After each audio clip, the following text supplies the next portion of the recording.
Bueno, muy buenas tardes. Primero que todo, queremos darle la gracia a todos los participantes en este coloquio que se va a realizar el día de hoy, 22 de octubre, sobre Teresa de la Parra, revisitando a Teresa de la Parra.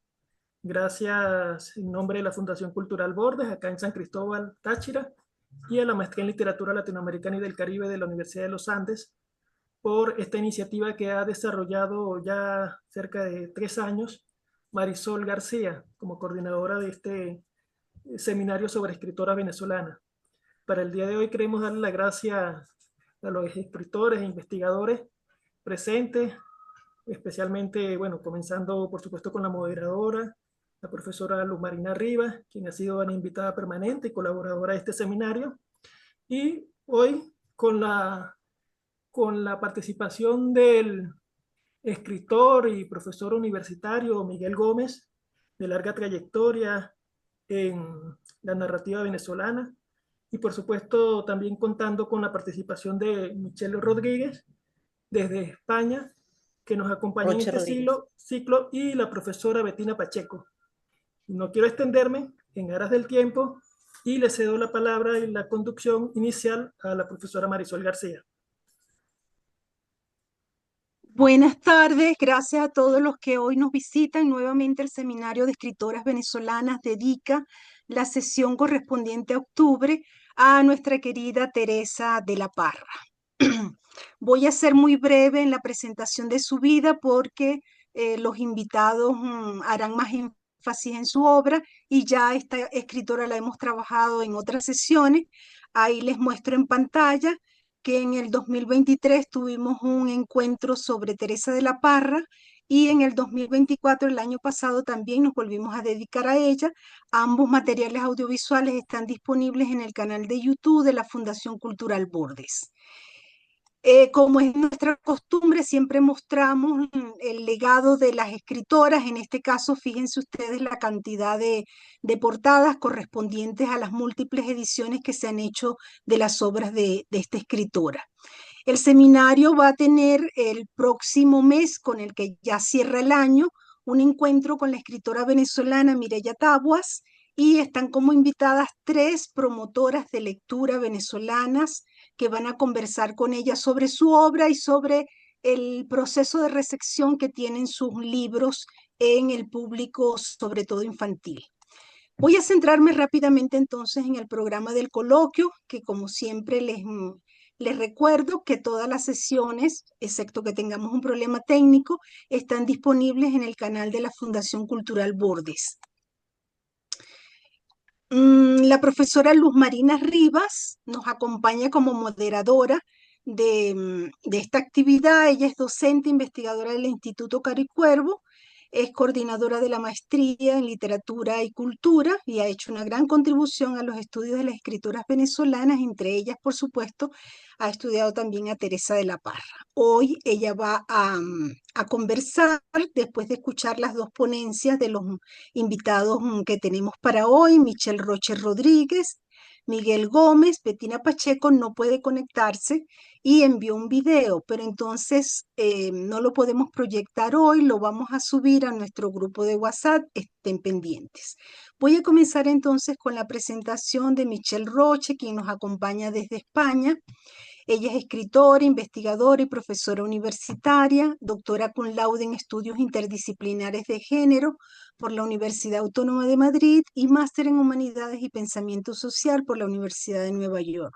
Su trabajo académico se centra en la intersección entre literatura, género y estudios culturales, con especial atención a la escritura de mujeres y al pensamiento crítico latinoamericano.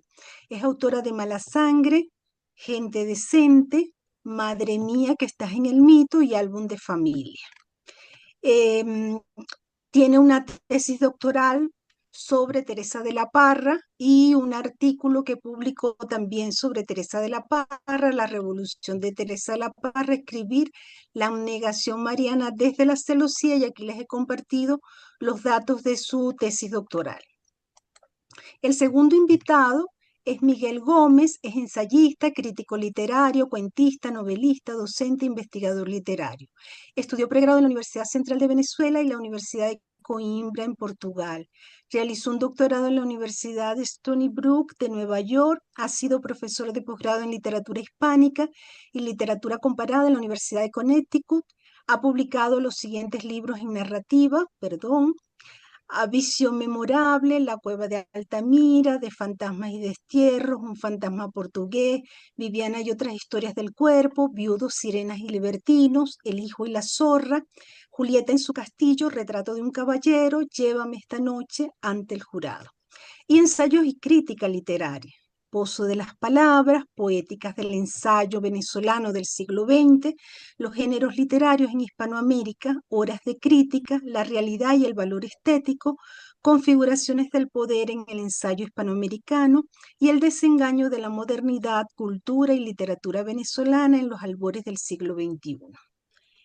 Tiene un artículo sobre Teresa que se llama Ifigenia de la Parra, Dictadura, Poéticas y Parodias, que se los voy a ir compartiendo en el chat. Y nuestra última invitada es la profesora Bettina Pacheco. Ella nos ha mandado un video porque tiene problemas de conexión y ese video lo vamos a compartir a través de nuestro grupo de WhatsApp. Los que estén interesados en formar parte de este grupo a través del chat me mandan su correo electrónico y los contacto. La profesora Bettina es profesora titular jubilada de la Universidad de los Andes, se ha desempeñado como profesora de literatura española y latinoamericana en la Universidad de los Andes, es doctora en filología hispánica por la Universidad Complutense de Madrid, ha sido directora, editora de Contexto, ha sido profesora de la Maestría de Literatura Latinoamericana y del Caribe, de la cual fue fundadora y la coordinó desde 2001 a 2008. Su interés como investigadora está centrado en el estudio de la narrativa escrita por mujeres, ha publicado el libro Mujer y autobiografía en la España contemporánea, así como varios artículos en revistas especializadas en los que aborda la crítica de la escritura femenina. Bueno, sin más preámbulo entonces, vamos a comenzar con nuestra primera invitada, Michelle Roche. Adelante, Michelle. Buenas noches por aquí, buenas tardes por allá. Muchísimas gracias por la invitación. Yo creo que siempre, bueno, a la Fundación Bordes y a Marisol, qué gusto me da poder conversar con tanta gente querida, volver a ver a Miguel Gómez y a Luz Marina, que bueno, siempre les voy leyendo, a veces por papel literario, a veces en internet cuando me consigo con sus ensayos académicos por allí.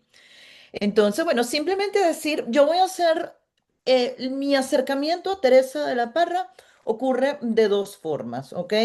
Ocurre en primer lugar por una tesis, la tesis a la que Marisol se refirió hace un rato, que fue mi tesis para optar por el título de doctora aquí en España, donde me dediqué en exclusiva a leer su ensayo, por lo que podríamos considerar, primero evaluar si se puede considerar un ensayo, porque fue un ciclo de 3 conferencias que ella dio, que salió publicado como ensayo a posteriori, o sea, porque ella murió en 1936, como todos sabemos, y no fue sino hasta 1960 que este ensayo se publicó. Pero mi interés en este punto es insertar a ese ensayo, o sea, insertar a esas conferencias, las llamaré ensayos y conferencias indistintamente de ahora en adelante, en la discusión del ensayo de aquella época, de los años 30, que era una discusión que estaba sustentada sobre los estados-nación que se estaban formando por toda América Latina, ¿no? Y mi otro acercamiento a Teresa de la Parra es como escritora, porque Mala Sangre, mi novela, de muchas maneras le hace homenajes a Teresa de la Parra justamente porque Mala Sangre está ambientada en la década de los años 20, que es la década de Teresa de la Parra, una década que ella retrata muy bien en Ifigenia y es una mujer moderna al estilo de la protagonista de la novela. Lo que pasa es que esta se pasa un poquito de moderna porque ya va a lo y a lo vampiresa como tal, ¿no? Entonces, bueno, voy a hacer un resumen muy breve de lo que constituyó mi tesis, qué fue lo que hice y lo que intenté probar, y iré pues aderezando con algunos aspectos de mi investigación, digamos, más desde el punto de vista de la ficción como tal, ¿no? El interés por el ensayo de Teresa de la Parra no viene académicos, sino hasta finales del siglo XX. Se publica por primera vez en 1982 en esa maravilla de compendio que hace, esto está muy pequeñito para mí, ya va, tengo que subirlo acá.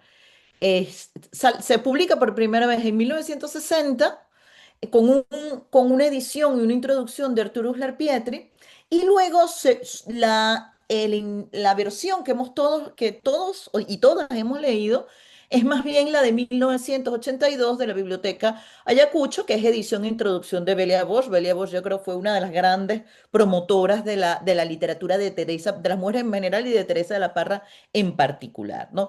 Ya luego vienen, en los años 90, vienen varias publicaciones, pero lo que a mí me interesa en los años 90 es que comienza a estudiarse Teresa de la Parra y este ensayo específicamente dentro de un marco general de estudios de género y de escritoras latinoamericanas en universidades principalmente anglosajonas. Desde el momento en el que comienzan a crearse los estudios de género, las escuelas de estudios de género en las universidades anglosajonas y principalmente en Estados Unidos. Y de eso hay dos libros que a mí me interesa muchísimo dejar aquí, porque entiendo que aquí todos somos académicos y que puede haber un interés en esto, y es un capítulo de Teresa de la Parra, A Literary Life, de Rose Ann Mueller, donde se refiere específicamente al ensayo como tal, y un capítulo de una antología mayor que se llama Teresa de la Parra,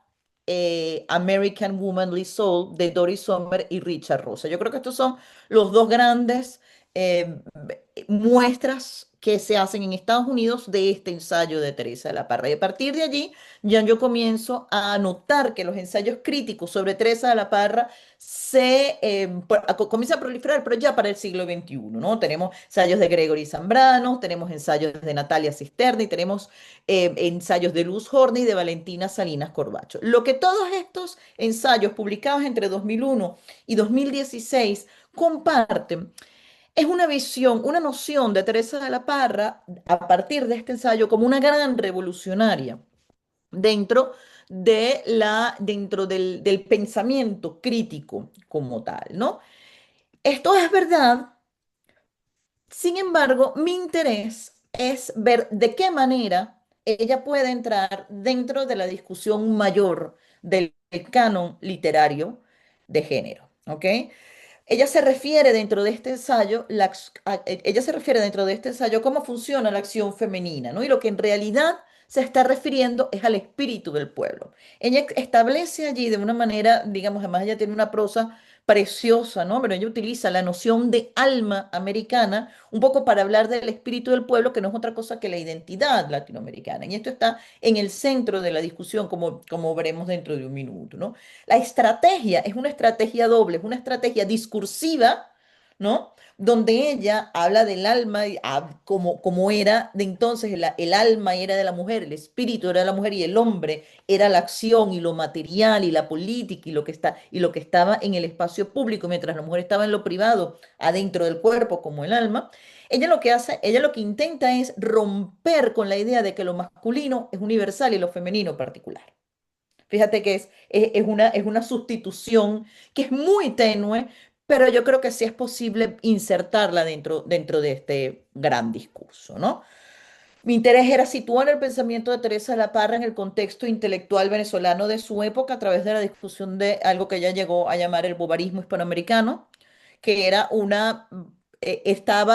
no se discutía lo de bobarismo hispanoamericano es de ella, pero lo que ella quiere decir era que tendíamos a importar, o tendemos todavía a importar esquemas extranjeros para analizar asuntos, es que aquí está haciendo un poco frío, asuntos propios de la identidad tanto venezolana como latinoamericana. Y ella un poco se burla de este asunto, ¿no? O sea, el ensayo comienza así. El otro interés es enmarcar la influencia de la mujer en la formación del alma americana en el contexto de los ensayos escritos tanto por hombres como por mujeres en su época y señalar cómo define ella la identidad hispanoamericana desde la discusión de la mujer moderna. Porque a ella le proponen dentro de estos ensayos que haga lo que nos proponen a muchas escritoras, que es hablar de cómo escribes, ¿no?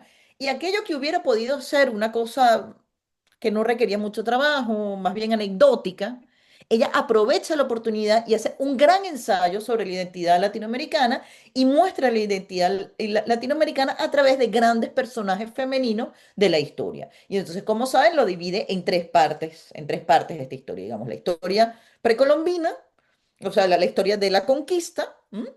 Donde se refiere, digamos, a las mujeres amerindias, por ejemplo, a la Malinche. Luego está la parte de la colonia, que sin duda es su momento cumbre, es su momento favorito, porque es el que es al que más tiempo dedica, donde habla sobre los conventos como grandes lugares para guardar la intelectualidad femenina. Habla, por supuesto, de Sor Juana Inés de la Cruz, pero también nombra a otras monjas intelectuales de la colonia y de alguna manera se inserta ella misma dentro de esta línea de intelectuales que me parece interesante porque ella era una mujer modernísima, ella era muy parecida a la protagonista de su novela. Y el tercero es La Colonia, donde se refiere, por supuesto, a Manuela Sáenz y a Fanny Duvillars como las dos grandes inspiraciones de Simón Bolívar, ¿no? Entonces, lo que ella trata de hacer a través de estas mujeres es primero visibilizar personajes históricos que en esa época no estaban en la palestra pública y que durante gran parte del siglo XX no estuvieron en la palestra pública, porque la aparición de, por ejemplo, Manuela Sáenz es muy reciente en la historiografía venezolana común. Yo me acuerdo, por ejemplo, que yo en el colegio, a mí no me hablaron nunca de Manuela Sáenz, sino de la esposa de Simón Bolívar como tal, ¿no? Entonces, otra parte, digamos, la parte ya más de contenido que a mí me interesaba analizar, que sobre esa voy a vincularlo con mi trabajo como escritora, el otro objetivo más de contenido era tipificar un modelo femenino impuesto por el catolicismo durante la colonia y explicar cómo la educación de las mujeres entre los siglos XIX y XX contribuyó a naturalizarlo aún después de logradas las independencias de las naciones en América Latina. Para mí esta parte fue muy importante y es a lo que dedico el grueso de la tesis porque además para mí era muy sabroso porque llegó un momento en que la tesis se solapaba con la escritura de la novela y por supuesto mi protagonista, al ser una chica de los años 20, una chica todavía criada con una mentalidad absolutamente colonial, ¿no? Dentro de esta noción, dentro de este modelo femenino hay algo que está central en el modelo femenino y es la noción de marianismo y el marianismo es algo también que yo he desarrollado en algunos ensayos por allí, tiene que ver con ese lugar que se le da a la mujer en la sociedad latinoamericana, donde ella se comporta de la misma manera que la Virgen María se comporta con Jesucristo, ¿no? Eso es algo también que yo desarrollo dentro de mi libro de ensayo, Madre mía que estás en el mito, que tiene que ver con la creación, el ensayo, Madre mía, que tiene que ver con la creación de cuenta la historia de cómo se creó el modelo mariano, de cómo se creó el perfil de la Virgen María y cómo este afecta o afectó a la sociedad, sobre todo española y latinoamericana. El objetivo de esto es trazar pues este modelo femenino que todavía quedan resabios de eso, no hemos podido salir de este asunto y tiene que ver con una noción de ver siempre al varón como un niño, ¿no? Aunque no sea hijo, aunque sea la pareja, aunque sea el padre, el hombre siempre tiene, la mujer siempre tiene una posición de suplementariedad al hombre, pero no solo de suplementariedad, sino de ayuda al hombre, ¿no? Ella es de alguna manera es distinto al personaje que había en Inglaterra, por ejemplo, el fantasma, el ángel del hogar, perdón, el ángel del hogar, ¿no? Porque el ángel del hogar supone simplemente el rol pasivo de la mujer dentro de su casa, pero es que el marianismo como tal sigue siendo un rol pasivo, pero un rol pasivo que se basa en su subyugación a los deseos y a la proyección del hombre hacia afuera de la casa. ¿Ok? De alguna manera, el héroe,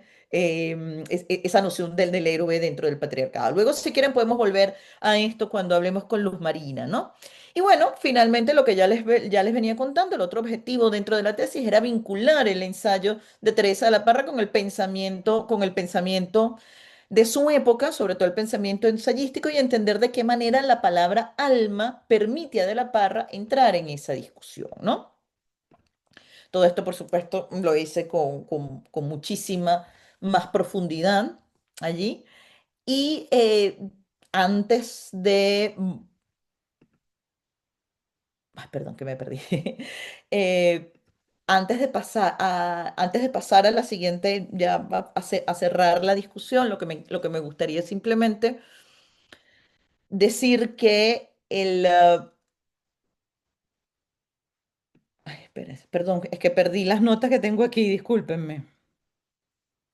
Ok. Simplemente decir que esta estructura de tres ensayos, perdón, de tres conferencias le permitió a ella repetir las conferencias muchas veces. O sea, ella las repetía seguidas. ¿M? Y las repitió en varias. Estas conferencias se hicieron en Colombia en 1930 y la invitación era al principio para Bogotá y para Medellín, pero hizo un tour con estas conferencias y en Medellín leyó dos veces la parte de la colonia. O sea que había un interés muy grande en que ella diera esas conferencias. Ella era una especie de figura de la literatura en aquel momento. Incluso hay el Tiempo, me parece que es el periódico que reseña que cuando ella llegó, cuando ella llegó en tren a Bogotá, ella pasó casi una hora en poder salir de la estación de tren de la cantidad de gente que se acercaba a ella, ¿no? Para saludarla.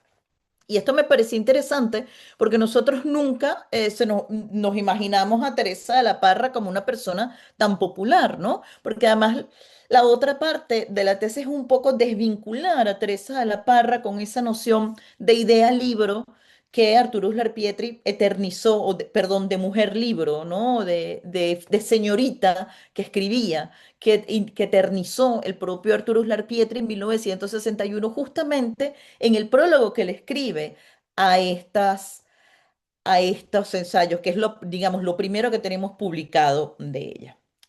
Yo lo voy a dejar hasta aquí, porque me gustaría conversar con Luz Marina y con Miguel, y bueno, y si quieren luego ampliamos alguna información.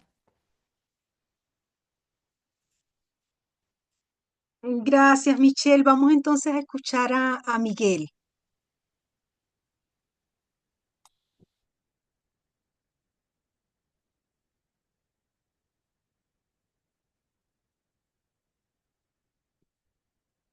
Miguel, no te escuchas. Por alguna extraña razón, Miguel, no te escuchas. No te escuchas, Miguel. No te oímos, Miguel.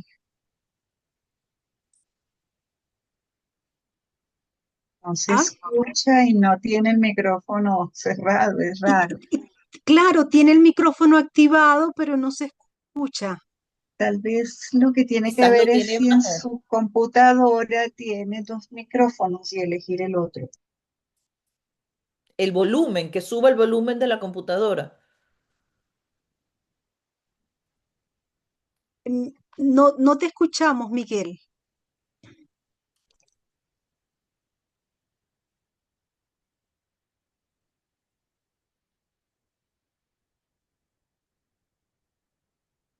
Miguel, no te escuchamos. Ah, ¿Qué se va te a cambiar de parece? computadora.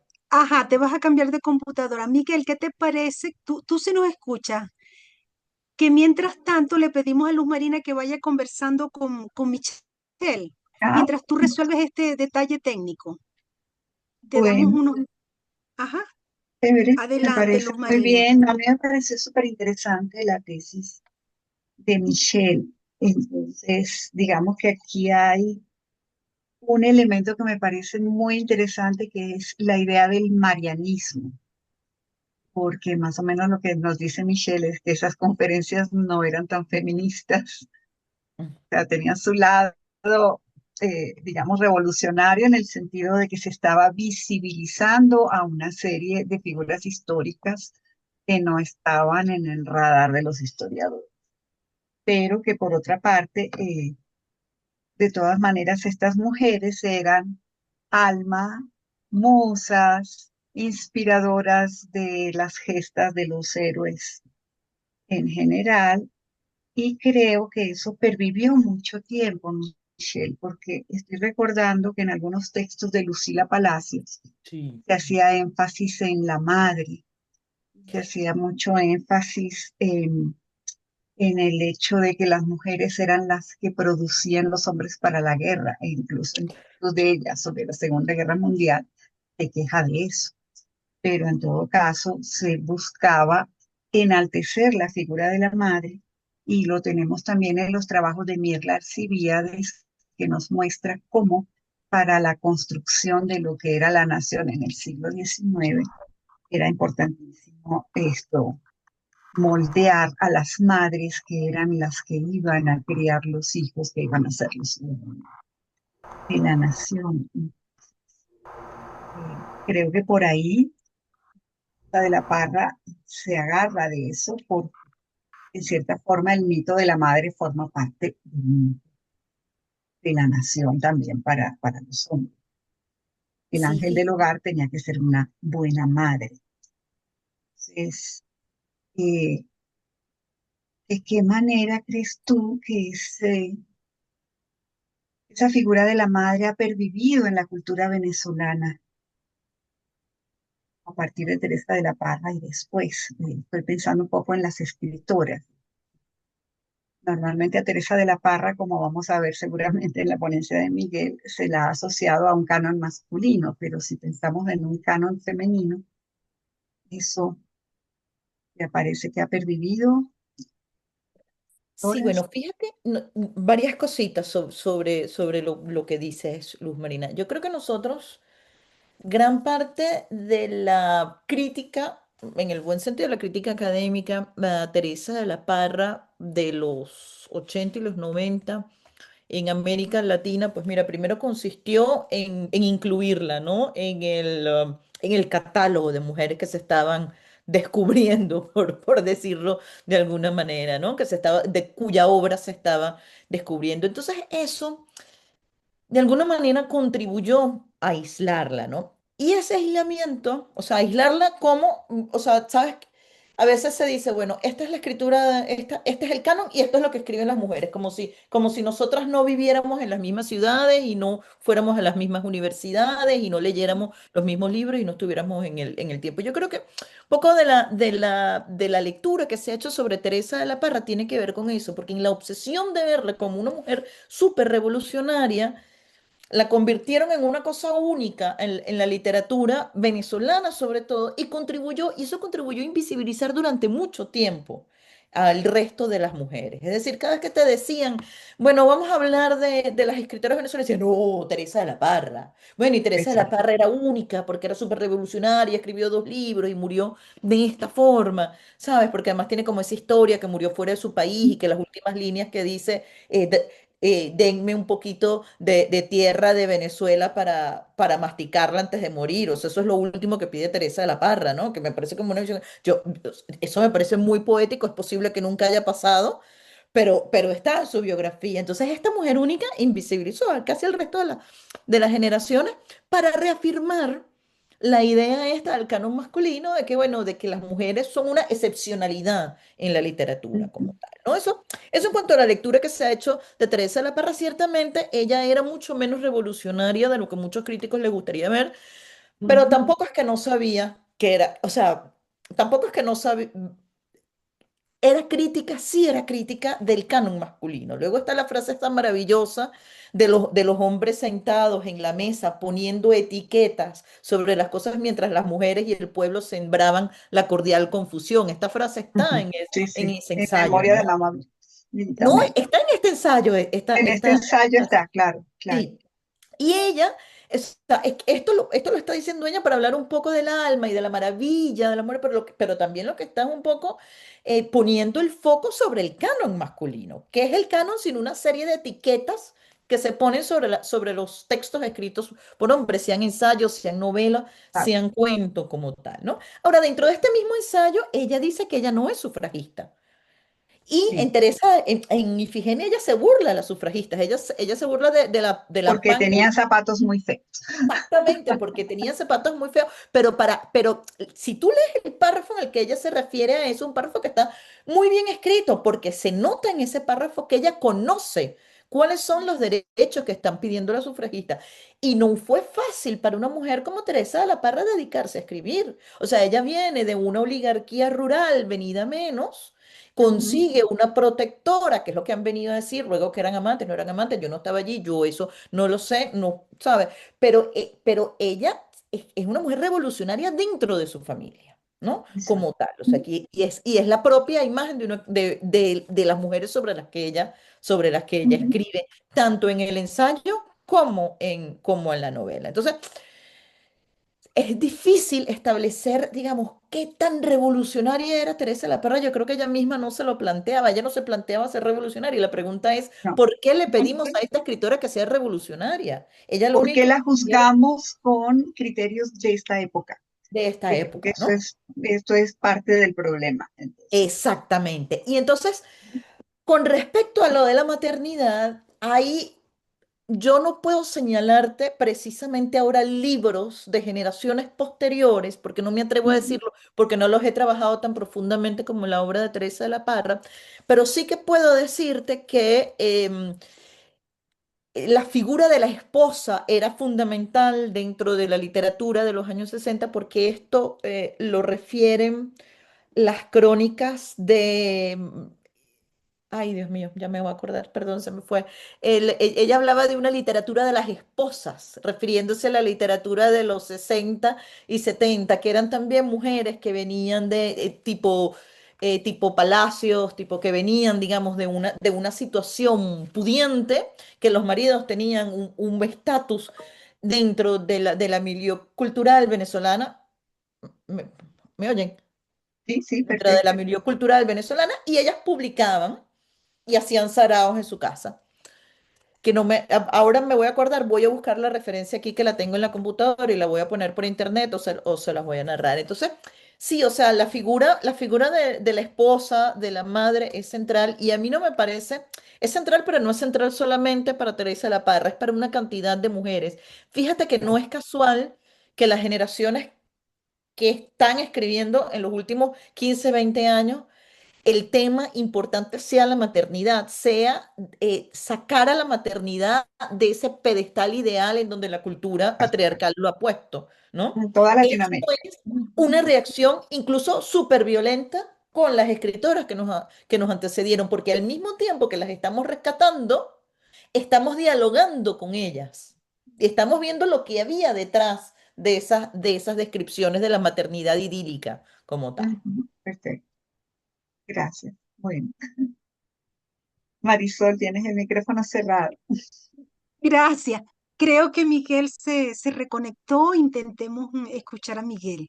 A ver, y ahora Seguro. sí me oyen. Ay, sí, te Ahora oímos sí, Miguel. perfecto, Miguel. Perfecto, no sé qué pasa con la otra computadora. Bueno, decía que estaba muy agradecido por la invitación, ¿verdad?, de estar aquí con ustedes, sobre todo en compañía de Luz Marina y de Michelle. Ah, Cuando recibí la invitación, me pidieron que me refiriera a ese artículo que mencionó Marisol de 2004, pero como ya van más de 2 décadas, ¿verdad?, de la aparición de ese trabajo, yo le expliqué que me sentía muy distante, ¿no? Y que más bien prefería, sí, hacer referencia a lo que está allí tratado, pero llevarlo un poco más allá, ¿no? Tratar de expandirlo. Y me entusiasmé tanto con la tarea que acabé escribiendo un nuevo artículo. Y lo que quisiera hacer ahora para mantener esto en menos de media hora es leer algunos pasajes. Y por supuesto me encantaría conversar luego y contestar cualquier pregunta que puedan tener, ¿no? Como en el trabajo hago mucho análisis de texto, me pareció prudente traerles un PowerPoint para que puedan seguir un poco más, un poco mejor, ¿verdad? La discusión. Se los voy a compartir ahora mismo, ¿sí? Ok, ya estamos. Bien, el título por ahora es Manuel Díaz Rodríguez, Teresa de la Parra y el modernismo crepuscular de las memorias de Mama Blanca. Las cambiantes expectativas de las sociedades literarias son rastreables en sus versiones del pasado y la historiografía venezolana ofrece un terreno fértil Lo confirman tanto la recuperación de autores olvidados como el olvido de figuras esenciales. Sobre la mitificación póstuma de José Antonio Ramos Sucre se ha escrito bastante, pero a lo largo de los años me han inquietado más los ejemplos de lo opuesto, autores significativos en su momento y después relegados.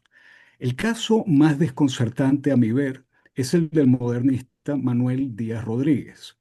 Debe recordarse que sus dos primeras novelas, Ídolos Rotos y Sangre Patricia, fueron celebradas por José Enrique Rodó, Ramón del Valle Inclán, Miguel de Unamuno, Enrique Gómez Carrillo y Amado Nervo. Rubén Darío no mostró timidez en sus elogios. Díaz Rodríguez es un espíritu de excepción de los pocos que forman la naciente y limitada aristocracia mental de nuestra América. Y de los rotos es de las novelas que traducidas pueden incorporar una literatura ignorada como la hispanoamericana al movimiento cosmopolita. Ningún narrador venezolano había gozado de ese tipo de recepción hasta entonces. ¿Cómo explicar, así pues, la actual posición más bien marginal del autor en el canon del país? Su nombre se divisa solo en los renglones de los especialistas y no siempre. Si reparamos en que, según Orlando Araujo, las enormes deudas estilísticas de Rómulo Gallegos con Díaz Rodríguez se han silenciado, no nos costará deducir que la respuesta a mi interrogante tendría un trasfondo político. La actitud de la posteridad se vuelve comprensible por la cooperación del ilustre modernista, a diferencia de Gallegos, con la dictadura de Juan Vicente Gómez y la cuota de poder que recibió como ministro, senador y gobernador de Nueva Esparta y Sucre. Tal solución al problema historiográfico, no obstante, deja de ser convincente si observamos que la asociación con el gomecismo no ha empañado otras carreras literarias. Entre ellas destaca la de Ana Teresa Parra Sanojo o Teresa de la Parra, como prefirió firmar sus obras. Desde hace mucho se conocen sus lazos con el régimen de Gómez, con quien se carteó y de quien solicitó mecenazgo para publicar Ifigenia. Sabemos que fue explícita en sus alabanzas al dictador en entrevistas concedidas a la prensa internacional y que, gracias al mandatario, a quien calificaba públicamente de amigo, recibió una pensión. Ah, por añadidura, la visión del posgomecismo en sus diarios es muy pesimista, como desde 2024 la edición de sus textos recuperados ha esclarecido. Que no haya tenido cargos oficiales en la dictadura no justifica, como vemos, desdeñar los nexos. Si traigo a colación a Parra, no es por impugnar la gran calidad de su narrativa, merecedora de su lugar en el canon, sino porque la crítica también ha soslayado la profunda huella que dejó Díaz Rodríguez en Ifigenia y las memorias de Mama Blanca. Aunque la escasez de menciones a él y otros compatriotas modernistas al estudiar a la autora no supone un silenciamiento deliberado como el operante en torno a Gallegos, estimo que la cuestión debe atenderse si lo deseado es una historia literaria guiada por un mayor grado de objetividad en que el horizonte de expectativa actual no ignore palmariamente el del contexto original de las obras. En 2004 empecé a dedicarme al asunto en un artículo al que remito al lector interesado. Allí, tras inventariar diversos fallos en la bibliografía que sitúa la trayectoria de Parra en la historia literaria, hacía ver que brillaban por su ausencia sus vínculos con Díaz Rodríguez. A continuación, para enfatizar la importancia del omitido, me concentré en Ifigenia. Las áreas de interacción entre esta y Ídolos Rotos ocuparon la mayor parte del análisis. Si uno repasa las tramas, apreciará evidentes cercanías. El personaje principal de Díaz Rodríguez, Alberto Soria, es un ser dividido entre un París rebosante de ideal y su provinciana Caracas natal. La novela comienza con un regreso a la patria debido a la enfermedad de Don Pancho, su padre. El protagonista, sin entusiasmo, decide permanecer en su ciudad y continuar su trabajo de escultor en ella. A una serie de percances por maledicencia y lances eróticos se debate entre su convencional prometida María Almeida y una sensual mujer casada, Teresa Farías. Se agrega el fallecimiento de Don Pancho y una sublevación militar que destruye, entre otras cosas, las estatuas del artista. Con ello se disipa la quimera de ser feliz en Caracas. La heroína de Parra, María Eugenia Alonso, tiene un itinerario análogo. retorno desde París debido a la muerte de su padre, fricción con el medio caraqueño y derrota. La evolución anímica de ambos es comparable, comienza por el recelo, sigue con la esperanza y culmina en la desilusión. María Eugenia tiene un tío que la comprende, su nombre, como el del padre de Alberto Soria, es Pancho, el cual agonizará a sí mismo en el transcurso de la novela. Tal cual Alberto, María Eugenia se debate entre dos relaciones, una con César Leal y otra con Gabriel Olmedo. No debe pasarse por alto que la resonancia angélica del nombre de Gabriel se junta a la mística del amor ilícito de Alberto Teresa. La derrota de María Eugenia la emparenta con este, así la de ella consista en aceptar un matrimonio por motivos económicos. Las creencias de uno y otro acaban rotas. En el artículo analicé otros detalles. Uno de los atributos de María Eugenia es el fastidio que le desata la claustrofobia caraqueña y familiar. La parentela es el instrumento con que la sociedad la acorrala, tal como acontecía en Ídolos Rotos, donde el padre enfermo intenta dominar a Alberto, que en París abandonó la ingeniería por el arte. El malestar de este se describe en algún pasaje igualmente como fastidio. Estamos ante versiones del ennui que la narrativa venezolana modernista solía evocar tras una repatriación o cuando ésta era inminente. Parra, sostuve en el artículo, puede considerarse heredera y renovadora por ceder el protagonismo a una mujer de la tradición nacional de la novela urbana, cuyos títulos más influyentes eran los dos iniciales de Díaz Rodríguez, La tristeza voluptuosa de Pero César Dominici, Todo un pueblo de Miguel Eduardo Pardo y El hombre de hierro de Rufino Blanco Fombona, los cuales concuerdan en la plasmación sombría de Caracas, sea que se describa la urbe, sea que la eviten los personajes. De modo similar, María Eugenia proyectará sobre el entorno un disgusto donde se entrelazan imaginerías deterministas. Y cito a María Eugenia: ciudad chata, adormecida bajo el bochorno de los trópicos. Como vemos, las abundantes coincidencias entre Ídolos Rotos e Ifigenia bastan para que asociemos la primera novela de Parra no a una tendencia nueva que rompe con el modernismo. Alguna vez se ha pretendido ver en ella una obra vanguardista, y aquí estoy aludiendo a Francine Macielo, sino a la circunstancia que en 1934 Federico de Onís llamó posmodernismo y entendió como fase terminal del movimiento que Darío había encabezado, caracterizada por una preservación refrenada de la estética anterior, sin excesos preciosistas ni decadentes, y con una vocación por lo cotidiano, a veces con cargas importantes de ironía sentimental, que no por casualidad propició el desarrollo colectivo de una escritura de mujeres. Onís antologaba nombres como los de María Eugenia Basch Ferreira, Delmira Agustini, Gabriela Mistral, Alfonsina Storni y Juana de Ibarburu, porque su interés era la poesía. Pero no me parece desacertado reconocer la proximidad que muchas búsquedas de Parra tienen con las de estas autoras. José Olivio Jiménez también describió el posmodernismo como la encrucijada en la que se encontraban quienes, manteniendo aún prácticas modernistas, no se arriesgaron al proyecto radical de la vanguardia. No encuentro palabras más adecuadas para describir la poética que se expresa en Ifigenia y en cuentos como La flor del loto, leyenda japonesa, o Un evangelio indio, Buda y la leprosa.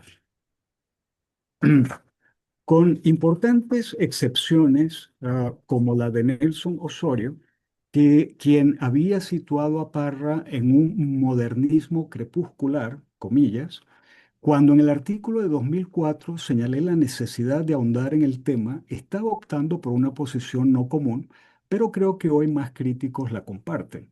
Un caso relevante es el de Carlos Sandoval, quien asevera que, si bien es cierto que por los años cuando se publica su primera novela, La Vanguardia inficionaba ideas y realizaciones en buena parte de América Latina, resulta difícil afirmar que la obra parriana sea plena muestra de esa manifestación revolucionaria. Por el contrario, Ifigenia y más aún las Memorias de Mamá Blanca revelan trazas del cercano modernismo. Algo que no hice en 2004 fue proyectar a la segunda novela de Parra, como sugiere Sandoval, la discusión sobre la persistencia de hábitos modernistas. Tengo para mí que ha llegado la ocasión, y no hay mejor manera que recordando que el modernismo tardío, como Onís lo describió, exploró escenarios no usuales entre decadentes o parnasianos, la naturaleza o el mundo rural americano. Aquí es casi imposible no pensar que Peregrina o El Pozo Encantado, novela de rústicos del Valle de Caracas de Díaz Rodríguez, y Las Memorias de Mama Blanca hacen exactamente eso. Tras verificar proximidades sustanciales entre Ifigenia e Ídolos Rotos, cuesta no preguntarse si el giro campesino de la segunda novela de Parra no fue alentado por un giro idéntico en la tercera y última de Díaz Rodríguez. Así los productos fuesen tan disímiles, porque no creo que en lo concerniente a la anécdota, Memoria sea parangonable con Peregrina. Sí me parece que no conviene, sin embargo, ignorar la impronta de otra obra de Díaz Rodríguez, Camino de Perfección. Este volumen de ensayos de 1910 está vertebrado por una polémica contra el positivismo y el utilitarismo. El capítulo más citado es el tercero, donde contra las acusaciones de superficialidad se discuten los aspectos filosóficos del modernismo. La estrategia crucial del ensayista es no reducir las premisas de los seguidores de Darío a fruto nativo, sino realzar lo que tenían de universalidad. Tal aspiración calza en el entendimiento mundializado de la vida cultural que el modernismo propagó, indisputable si pensamos que acompañaba, como alegó Ángel Rama, la definitiva inserción de Latinoamérica en el mercado global. Otra estrategia de Díaz Rodríguez es recalcar como medulares el, cito, volver a la naturaleza y la recuperación del misticismo. De allí el título teresiano del volumen. Aquí nos encontramos con la pasión por las contradicciones típica de los modernistas, porque si bien el cosmopolitismo se consideraba como la condición del presente, tanto el amor por lo primigenio como la espiritualidad ferviente suponían un pacto con un ayer mancillado por el materialismo y el cientificismo modernos. En esta coyuntura, el libro ensalza a los pintores que precedieron al Renacimiento y Díaz Rodríguez les dedica unas 3 o 4 páginas. Cito, en la reacción de los primitivos contra el arte bizantino, vence este anhelo de remontar a las límpidas fuentes primordiales, de volver a contemplar la naturaleza con claros ojos infantiles después de haberla visto falseada por los temores milenarios.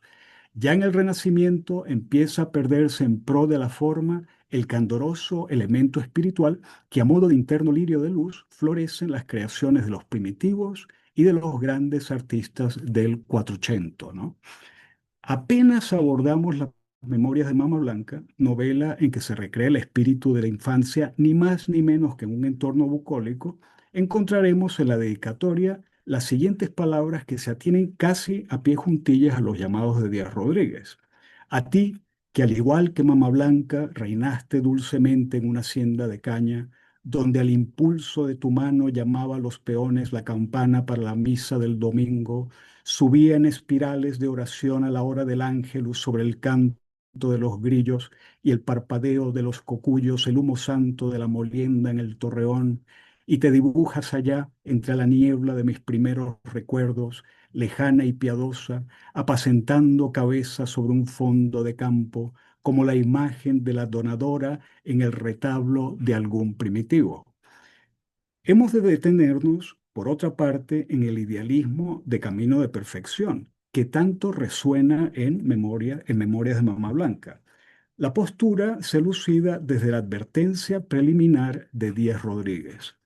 Cuando el escritor no piensa ya en el oro ingenuo de su espíritu, sino en el que puede entrarle cada mes en la bolsa, es bueno recordar que solo el desinterés, el divino desinterés, puede hacer incorruptible y eterna la obra del heroísmo, de la ciencia y del arte. Y estas páginas lo recuerdan, celebran el desinterés como la mejor coraza del ideal, como el arca santa del espíritu. Empiezan por evocarlo y celebrarlo en la vida más oscura en la vida humana corriente, humilde y sencilla, cuando triunfa de la eterna miseria y del eterno dolor con la perfecta alegría de la pobreza franciscana. Cito ese texto porque en la advertencia de Memorias se esbozan ideologemas semejantes arropados por el manto de la ficción, entre ellos la alusión al oro ingenuo del espíritu y al ideal, abstracción tan cara a los grandes modernistas. Dice la editora ficticia de Parra: Mama Blanca, cuyo amor maternal se extendía sin excepción sobre todo lo amable, vivía sola como un ermitaño y era pobre como los poetas y las ratas. A la muerte de su marido se había dado a repartir dádivas, de modo que si sus especulaciones fallidas no le dieron nunca probar el sabor de la riqueza, le regalaron en cambio por virtud bendita de la imaginación la parte esplendorosa, la del ideal, la misma que en el Evangelio se apresuró a tomar María. La pobreza del personaje, adicionalmente, se equipara a un ascetismo que posibilita las vías del espíritu y este, en sintonía con los lineamientos franciscanos de Camino de Perfección, nutre un refinamiento indiscernible de lo artístico. Las memorias constituyen la obra, casi literalmente, de una esteta. Mama Blanca, cuyos ruidosos fracasos en lo que representase éxito material le habían conquistado reputación de poca inteligencia, atrincheraba tras su pobrecito francés un temperamento de artista y una exquisita, sutil inteligencia que más aún que en los libros se había nutrido en la naturaleza y en el saborear cotidiano de la vida. Estas eran las causas por las cuales había sabido encerrarse en su casa de ladrillos y en su torre de marfil. Es decir, la habitación por excelencia del arte por el arte, ¿no? Y no se echa de menos en la descripción de la protagonista la invocación de otros dos elementos claves de la ideología modernista. Uno, es la cualidad de Aristo espiritual. Yo creo que jamás reina ninguna llevó su manto de brocado y de armiño con la noble soltura con que Mama Blanca llevaba su pobreza. Aseguraba que había aprendido tal arte en su más tierna infancia.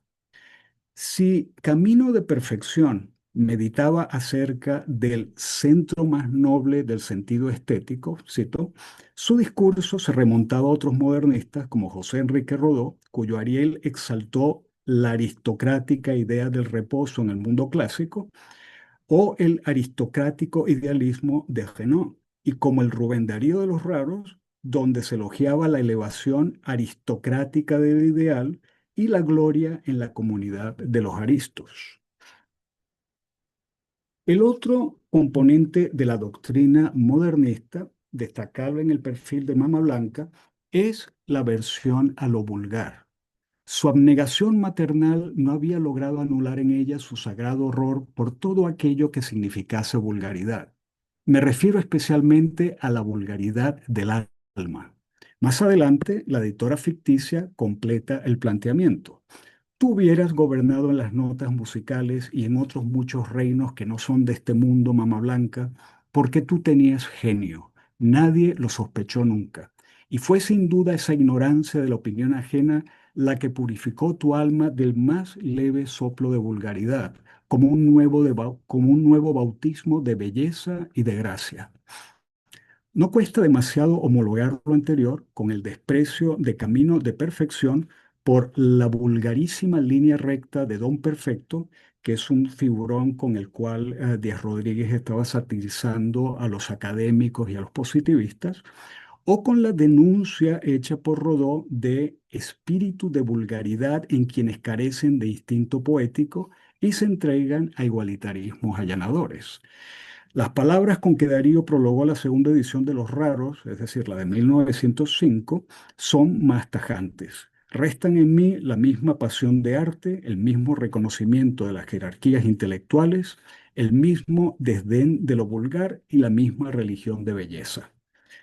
La advertencia de Memorias es el momento de la novela en que más patentemente surge una matriz modernista, pero su trascendencia como marco del libro entero no ha de minimizarse. Un rastreo de otros capítulos resultaría fecundo, como lo prueba el hecho de que la sublime hacienda donde la infancia de Blancanieves transcurre se llame Piedra Azul, nombre de Ariano si los hay.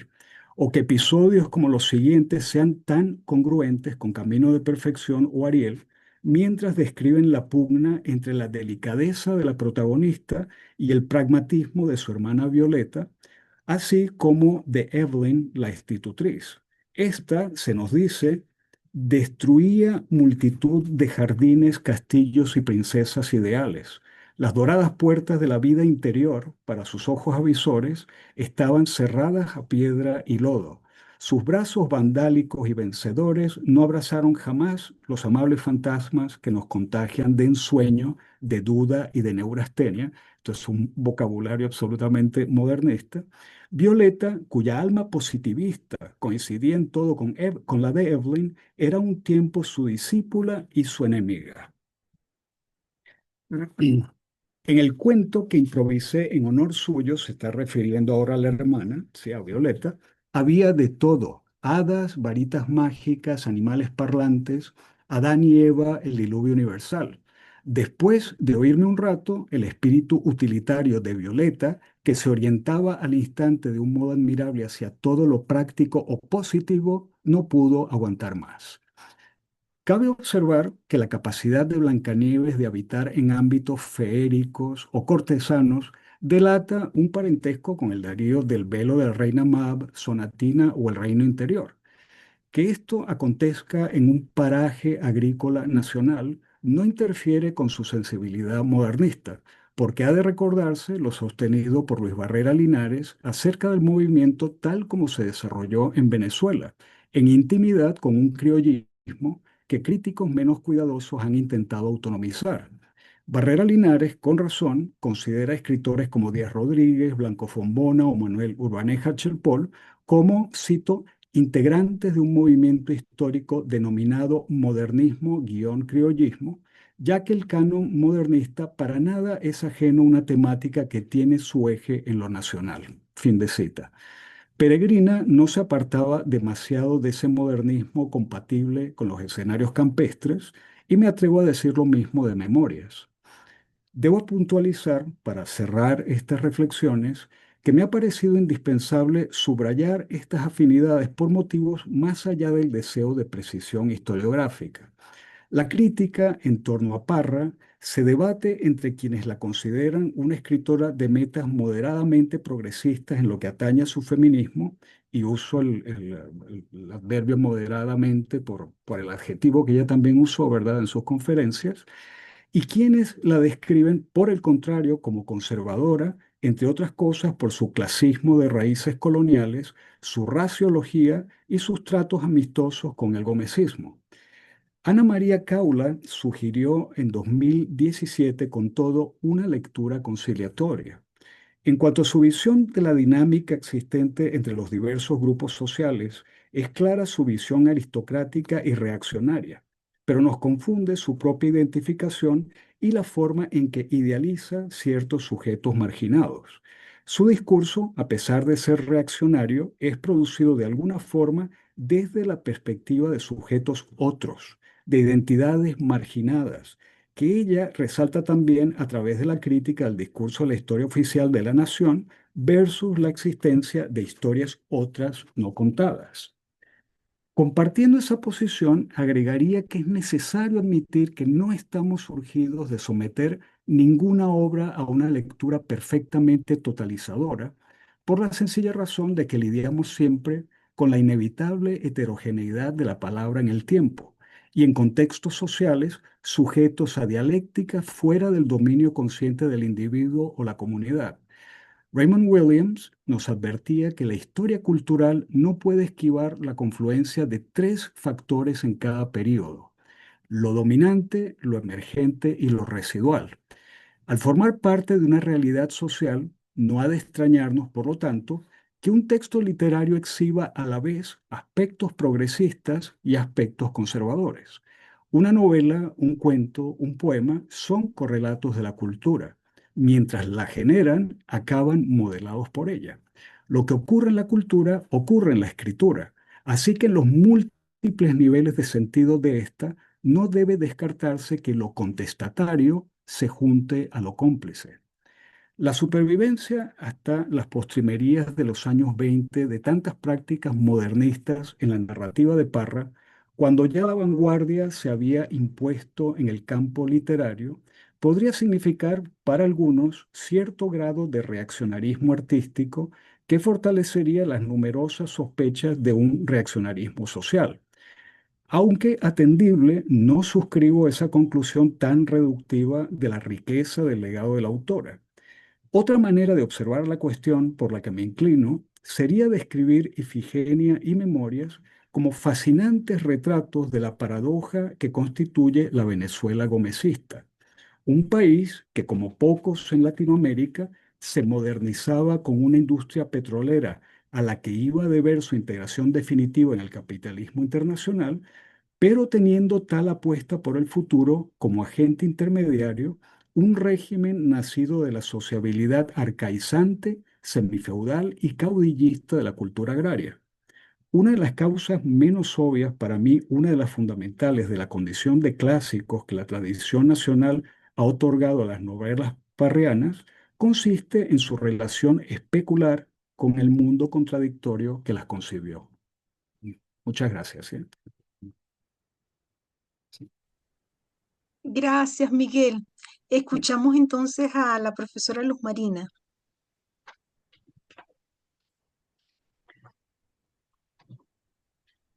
Bueno, no, a mí me ha encantado el trabajo de Miguel, tanto el artículo que analiza el parentesco de Ifigenia con el modernismo o modernismo tardío. Bueno, esto que nos trae ya con Memorias de Mama Blanca. Ya parece bien interesante porque incluso recientemente yo estuve haciendo un rastreo de cómo la historiografía y la crítica había tratado a Teresa de la Parra y entonces ella era exactamente eso. Muestra en su primer artículo que se la muestra como vanguardista porque se la pone con quienes estaban escribiendo en el momento. Eso resulta complicado. Yo en algún trabajo más bien había visto cómo también dialogaba con el romanticismo para parodiar, Con romance, exacto. Sí, sí, sí. porque lo hace, o sea, hay un personaje del que nadie habla mucho, que es Cristina Iturbe. Cristina Ajá. Iturbe encarna el ideal que tenía María Eugenia de conseguir al chico rico, hermoso, del cual pudiera enamorarse. Y además, ella encarnaba en cierta forma el ideal de la princesita porque era rubia, modesta, callada, obediente, que era premiada con su príncipe azul. En cambio, ella, de María Eugenia, es todo lo contrario. O sea, ella es escandalosa, eh, pertinente. Entonces, de cierta forma, pues hay también allí un diálogo interesante. Sí, Entonces, bueno, y comento lo que estás diciendo. Tú ya has trabajado el bovarismo, ¿no? En el sí, caso de Teresa de la Parra, ella también está trayendo todo ese legado del tardío romanticismo francés, o sea, tardío exactamente. romanticismo, realismo ya, ¿no? Sí. Claro, claro, pero a mí me parece, bueno, genial esta comparación que haces con Rodríguez. Y entonces, a Díaz Rodríguez también se lo acusa de su gomicismo. Pero de nuevo, ¿hasta qué punto nosotros de nuevo juzgamos eh, con parámetros de esta época la manera como se negociaba con el poder? Exacto. Porque entonces tenemos, por una parte, que en la ficción lo demuestra muy bien Miguel en su artículo 4, en Ifigenia hay una gran cantidad de críticas al gomecismo. En el personaje de César Leal, hay algo que no citas en ese artículo, pero que a mí también me parece maravilloso, que es el discurso que él planea hacer para el Senado, y entonces cómo lo ridiculiza María Eugenia. Es exactamente pues un discurso positivista. Michelle quiere decir algo, Claro. ¿está bien? Pues, el micrófono, Michelle.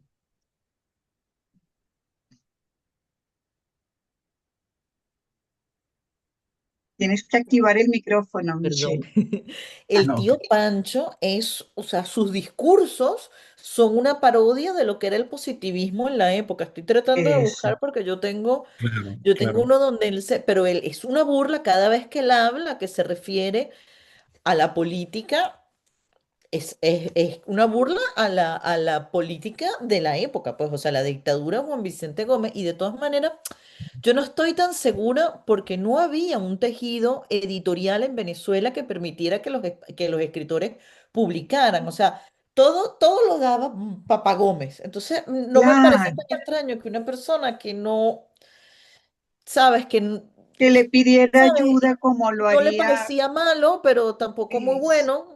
Y de Era, todas maneras, ella no fastidiaba a nadie porque era una señorita que escribía. Entonces, no me parece tan raro que le haya escrito una carta, ¿no? Pidiéndole o exacto. tres. Yo no estoy tan segura, dos, sin embargo, fueron dos, ¿no?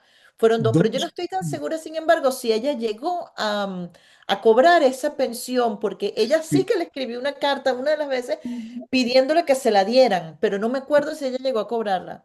no, sí, sí la cobró y de hecho anoche estaba releyendo el diario, ahora en su Miguel, no te versión, oigo, no te oigo. ¿no? Ah, No, y sí ahora se no te me, oye, pero sube el sí, volumen si acaso. Yo te ya, oigo. no, que sí, sí la cobró y de hecho anoche estaba releyendo el diario, Mm. que ahora lo podemos ver en su versión completa, ¿verdad? De los textos recuperados. Y todavía ella está teniendo en 1935, 34, me parece, o 35, está temiendo que se lo quiten, que se la quiten, ¿verdad? Ah, que se la Perdón, quiten, ok. 36, 36. Es Ah, decir, ok. sí la cobró Ah, hasta el final. claro, porque Que era había una muerto pensión en militar la de un tío primera. Incluso, abuelo, ¿no? Una cosa de esa. incluso hay en esa edición está muy bien, por allí está la carta, en la de textos recuperados, donde ella le pide a Gómez que se la suba, que era muy poca, ¿no? Porque ella El necesita, aumento. pues, claro, que ella también va a necesitar más para el tratamiento, por cierto, que ya, Claro, pero digamos que en esas negociaciones con el poder era en cierta forma lógico, o sea, pongámonos en esa época. claro, Ella pone, como dices tú en el discurso de Gabriel Olmedo, bueno, ahora hay seguridad, ahora estamos en progreso, o sea, la gente que vivía en aquella época tenía que comparar lo que había antes cuando los gobiernos cambiaban por las montoneras. Entonces, Bueno, pero eso era muy entonces, común en esa época, esa manera de claro, pensar. Fíjate, yo por sí, aquí, si me permiten leerlo, es que tengo un texto de estos donde el tío Pancho parodia el ajá, positivismo, si les parece exacto, interesante. sí, sí, por sí, Dice favor. tío Pancho, los seres más fuertes viven a expensas de los más débiles, y en toda la naturaleza impera una gran armonía basada en la opresión, el crimen y el robo. La Ujú. resignación completa de las víctimas es la piedra fundamental sobre la cual se identifica esa inmensa paz y armonía. El espíritu democrático, o sea, el afán de hacer justicia y repartir derechos, es un sueño pueril que solo existe en teoría dentro del pobre cerebro humano. La naturaleza, pues, está ordenada en jerarquías. Los animales más fuertes devoran a los más débiles, viven a sus expensas e imperan sobre ellos. bueno, Me claro, parece pero, interesantísimo en términos de cómo Súper. parodia lo que está realmente ocurriendo en la sociedad mexicana. Parodia además a las luces del gomicismo, o sea, está claro, Exactamente. hablando con los intelectuales que claro, estaban pero precisamente es que apoyando a Gómez. hasta el nombre de César Leal ya es totalmente Exacto. paródico, ¿no? Porque aquí El estamos jugando cesarismo también democrático. con Vallenilla Lance, por supuesto, sí.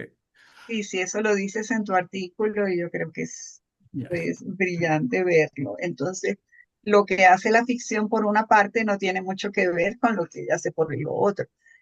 exacto. Y por otra parte también está cómo estabas hablando de los textos recuperados de Teresa de la Parra que yo no he podido ver, o sea, Mm. estoy tratando de ver en el Instituto Cervantes cómo llegar allí y no lo logré. Pero sí siempre se ha hablado de un racismo que tenía Teresa de la Parra que se filtra también en algunas partes de las novelas, como por ejemplo cuando el tío Pancho la lleva a pasear por la ciudad y ve aquellos barrios negros o cómo se refiere a las empleadas de la casa llamándolas fámulas, Bueno, claro, sí, va a fámulas, buscar la palabra romana, claro. exactamente. Pero después, por otra parte, sí rescata ay, ahora se me olvidó cómo se llama, la nana, eh, Gregoria. Gregoria, rescata a Gregoria y a Vicente Cochocho Mm. y digamos que se conmueve con ellos, les reconoce cierta sabiduría, eh, entonces, y además entonces deposita, Gregoria es la depositaria de la memoria de la familia, Vicente Cochocho es depositario del español del siglo de oro y además es quien protege a la Piedra Azul de que llegue la violencia de sublevados de un lado y otro. Entonces esas contradicciones aparentes creo que tienen que ver con lo que tú acabas de explicar. Pero por otra parte, también hay como una impronta de eso cuando las mujeres de la élite, las esposas de las que hablaba Michelle, comienzan a escribir y a identificar la causa de la opresión de la mujer con la opresión de los campesinos, los obreros. Se va viendo Fíjate, en la narrativa de los años 40, ¿no? Luz Marina, de lo que te Interesante. hablaba antes, conseguí la referencia y la referencia es de Lisa Lerner. Si tú a la generación esta que va entre la dictadura de Gómez y la dictadura de Marcos Pérez Jiménez, que es de la que hemos perdido muchísimas referencias Ujú. porque la dictadura la borró, justamente la borró, Ujú. que se puede rescatar, o sea, que lo que sabemos son de mujeres, de las mujeres de las luchas sociales y políticas, pero poco de las escritoras. Lo único más o menos, así que tenemos es Antonia Palacios con Ana Isabel, una niña decente y alguna otra.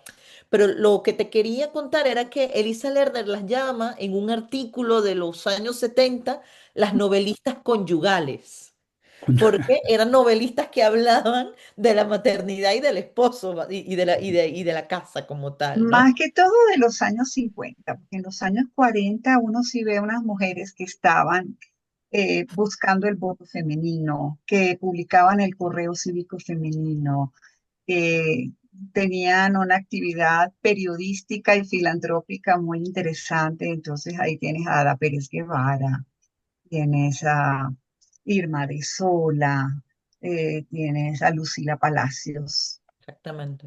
Sí, otras, sí, y todas estas que tendrá que ver firmaron. también con un aire de los tiempos, ¿no? Aquel retroceso de los años 50 después de la Segunda Guerra Mundial, que las mujeres vuelven a Ahí, la casa, ¿sabes? ellas se repliegan. Ahí tienes, Sí, no sé, también ha trabajado a varias de ellas, Miguel Gómez, de los 50, Narcisa Brusuales, ahora no me vienen otros nombres. Pero bueno, volviendo entonces a Teresa de la Parra, con lo que nos acaba de exponer Miguel, entonces vuelvo a lo que tú llamabas el espíritu del pueblo, o sea, en estas figuras como Gregoria, como Vicente Cochocho.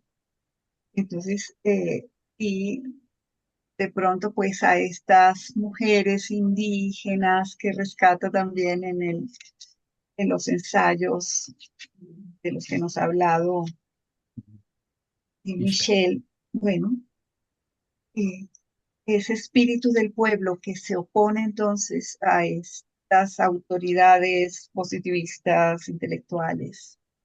¿Cómo lo ves, Michelle?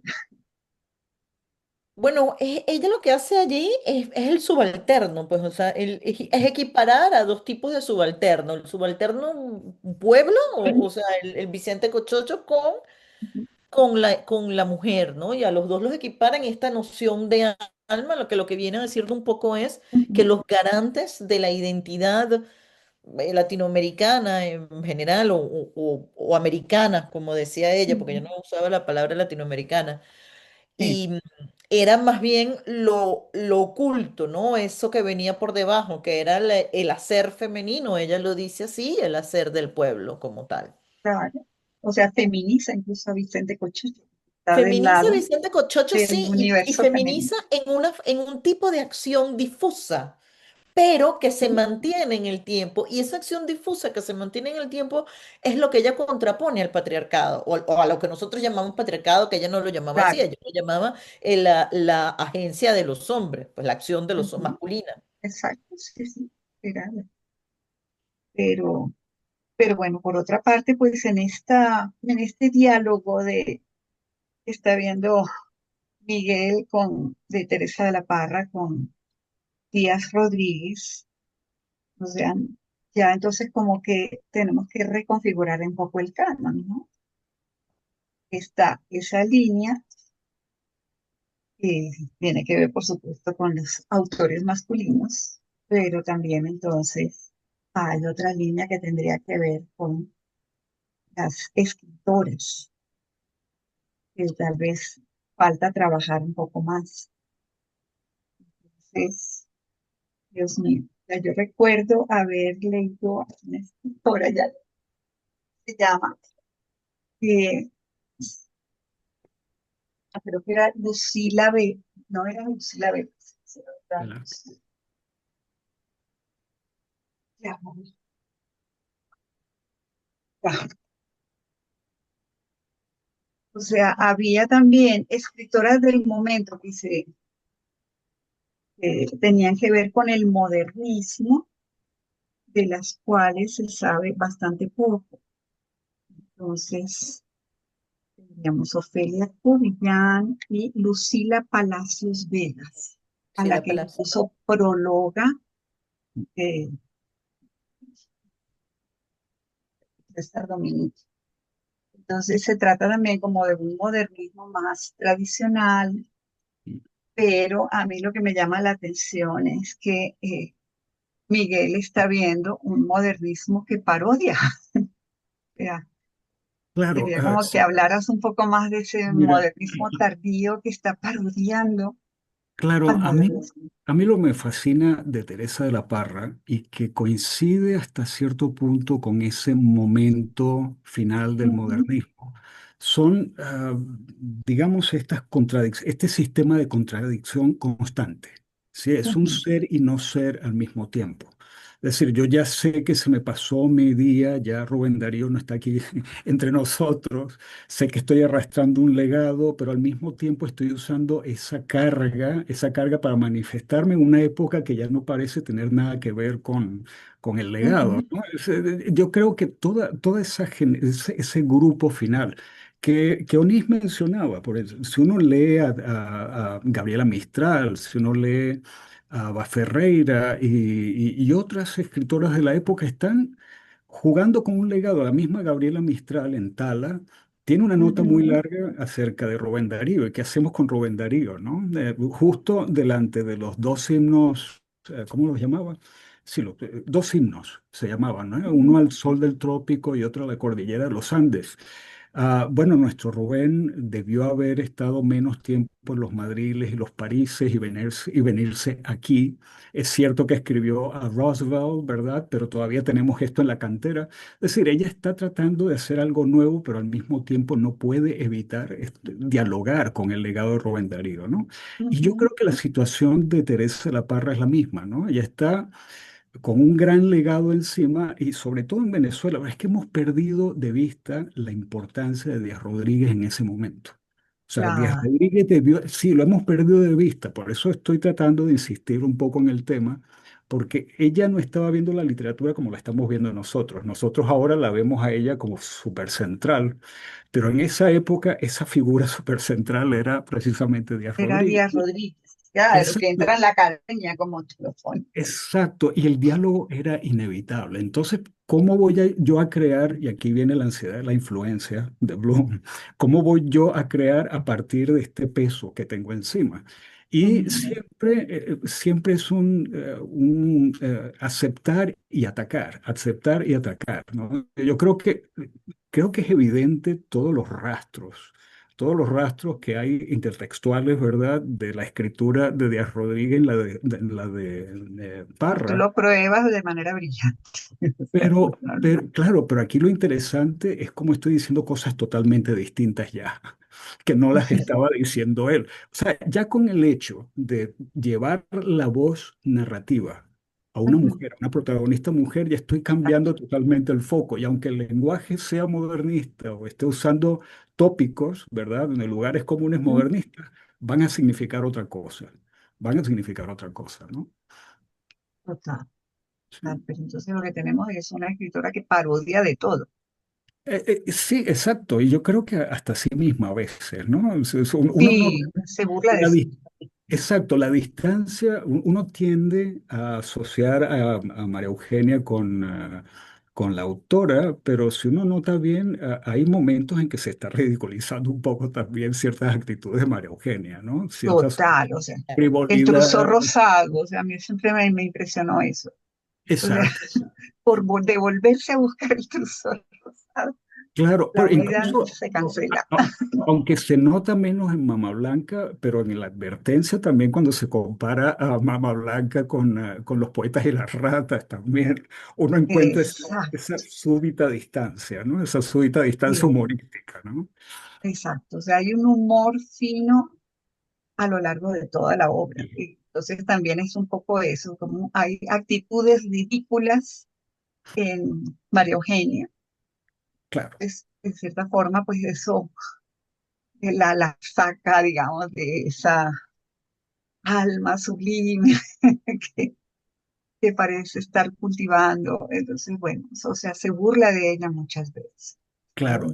Yo sospecho incluso en el final, o sea, el final es muy trágico, donde se va a presentar al altar del sacrificio, etcétera. Sí. Pero si uno recuerda bien el mito griego, ah, Ujú. Ifigenia parece que es rescatada por los dioses, Ah, sí, sí, la Temis, rescata una diosa. y la rescata. Es decir, que no sabemos si ese realmente es el final, si tanto dramatismo con el que va al altar, ¿verdad? Ujú.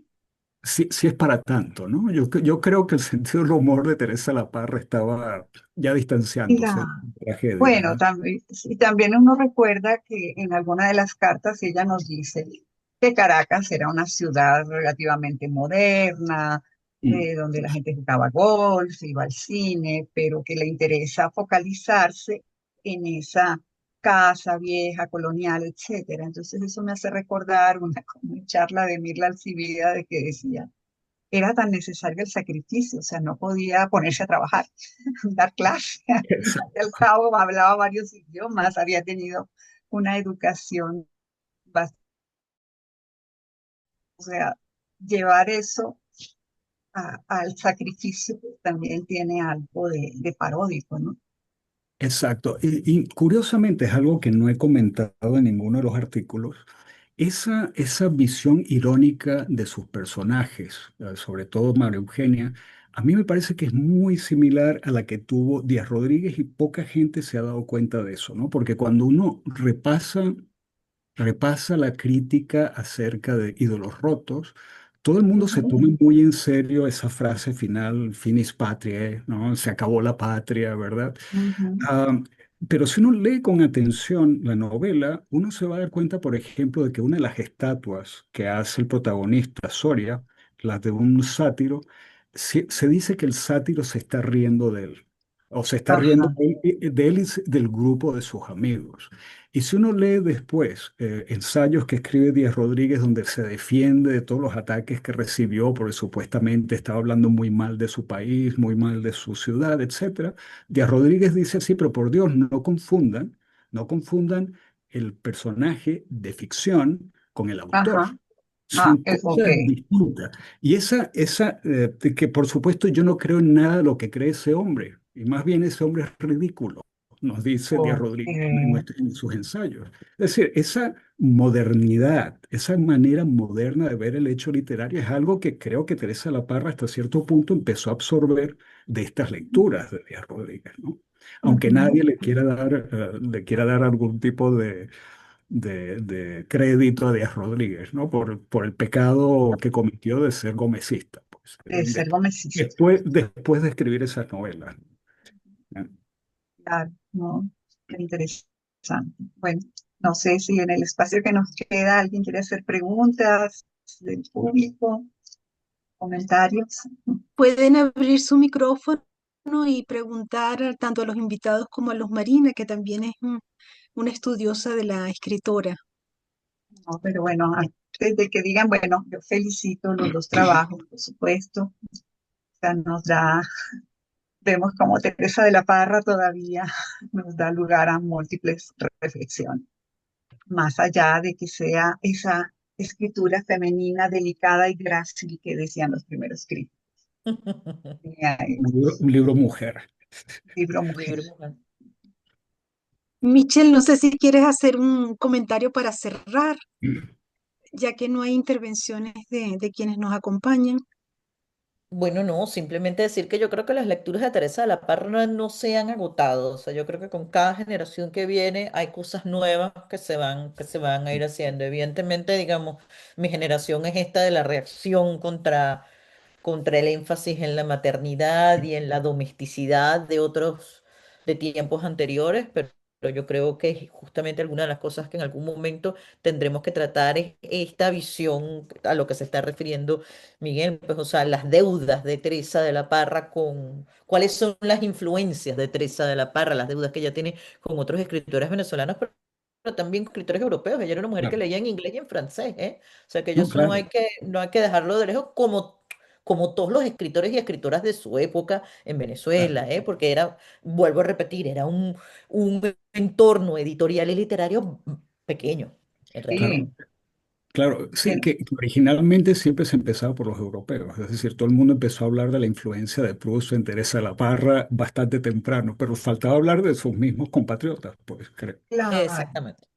Pero ahí tenemos que la propia María Eugenia lee a Voltaire, nos dice el libro. Claro, Muchos juegos intertextuales que pueden explorarse Fíjate todavía. que una cosa que a mí me impresionó mucho de los ensayos de Teresa de la Parra es que ella se burla de Rousseau.